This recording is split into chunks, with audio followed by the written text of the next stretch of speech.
Have you ever actually stopped to think about what it really means to be wealthy? Not rich. Not loaded. Not just having more money than you know what to do with. But wealthy. Because despite what Instagram influencers want you to believe, wealth is not all sports cars, private jets, and designer shoes you only wear once for a photo. No, wealth is something way deeper, way smarter, and actually way more attainable than you might think. Today, let's really break this down. We're going to talk about what actually makes you wealthy, what separates people who build lasting security and freedom from those who only look rich for a while. And trust me, it's not just money in the bank. Section 1.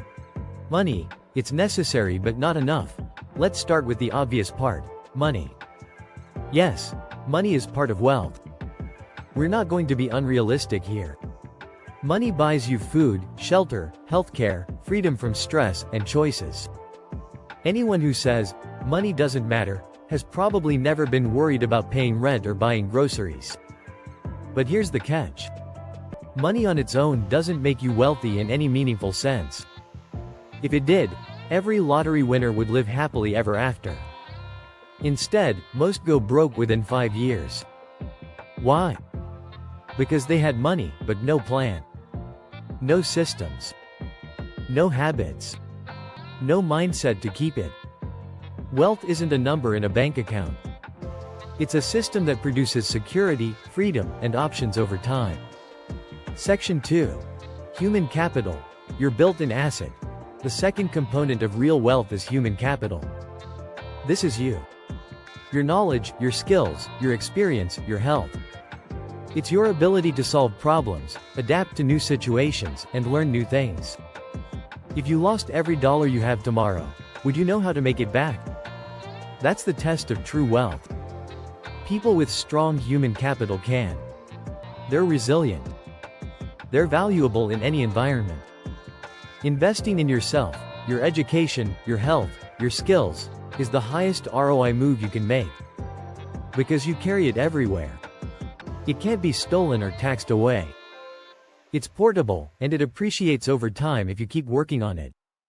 Witty aside, think of human capital as your own personal money printer. Except it doesn't get shut down by the Fed. Section 3.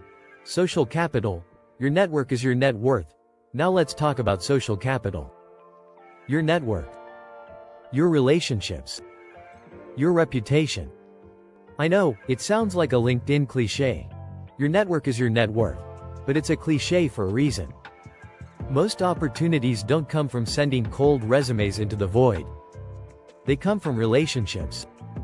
From someone saying, hey, I know the perfect person for this.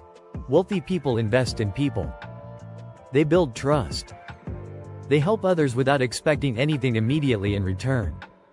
They know deals happen over coffee, over dinner, over years of shared respect. Social capital means you're not alone. It means doors open for you that you didn't even know existed. It's the ultimate cheat code for opportunities.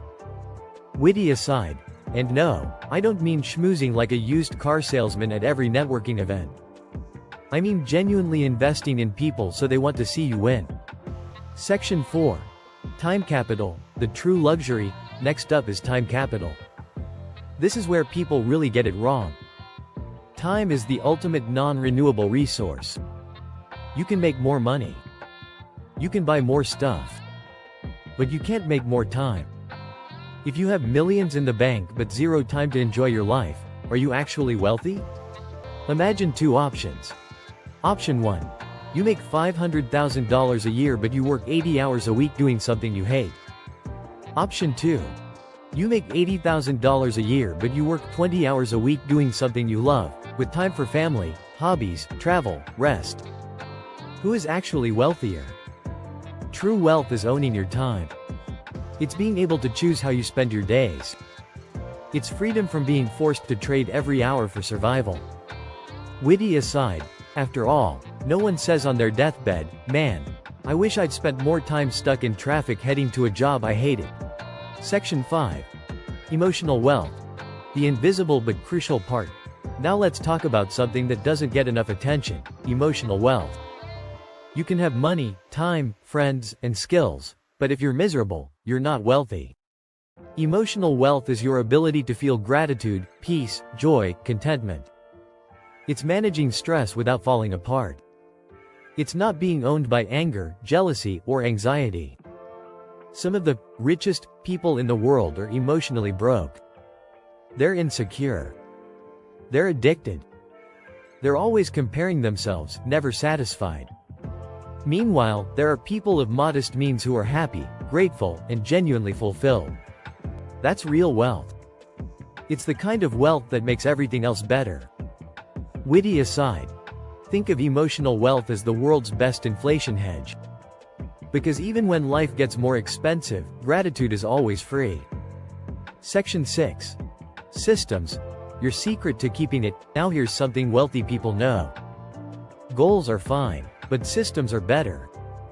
A goal is a finish line. A system is what keeps you moving forever. Anyone can set a goal. I want $1 million, but how will you get there? What happens if you fail? What happens after you succeed? Systems are daily habits and processes that produce results over time. Paying yourself first. Investing automatically. Learning new skills every month. Building relationships intentionally. It's not sexy. It's not get rich quick. But it works. Wealthy people love boring systems because they work without needing willpower every day. Witty aside, if you want excitement, go skydiving.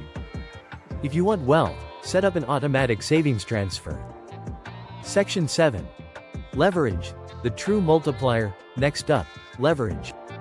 Wealthy people think in terms of leverage. How can you get more output for the same effort? Leverage can be other people's time. It can be money, like investments. It can be technology that works while you sleep. It can be content you make once and that sells forever. Without leverage, you're stuck trading time for money forever. With leverage, you can decouple your time from your income. That's how people build real, lasting wealth. Witty aside, ever wonder why rich people seem to be on vacation all the time? They're not lazy. They're leveraged. Section 8. Asset thinking. Buy freedom, not flexes. Wealthy people also think in terms of assets versus liabilities. An asset puts money in your pocket. A liability takes it out. A lot of people go broke trying to look rich. They buy cars they can't afford, houses too big to maintain, designer everything. Wealthy people buy assets first. Stocks. Real estate. Businesses. Intellectual property. Skills that earn money. Because they know that one day, they might not want, or be able, to work. Assets keep paying you even when you don't. Witty aside, if it's shiny and loses half its value when you buy it, it's probably not an investment. Section 9. Mindset. The foundation of it all. Finally, let's talk about mindset. Mindset is the lens you see the world through.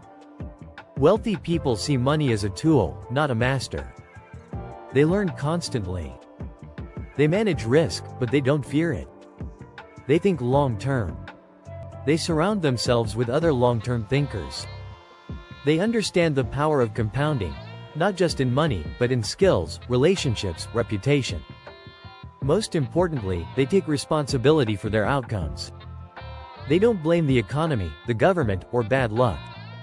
They ask, what can I control? That mindset changes everything. Conclusion. Call to action. So, what really makes you wealthy? It's not just money. It's money, plus human capital. Social capital. Time freedom. Emotional health. Systems. Leverage. Asset thinking. And mindset. Wealth isn't a single thing. It's a portfolio you build over time. It's the ability to live life on your own terms. So don't just ask, how do I get rich? Ask, how do I build real wealth? Because that question will lead you to a life that's not just richer, but better. So tell me, which part will you start building today?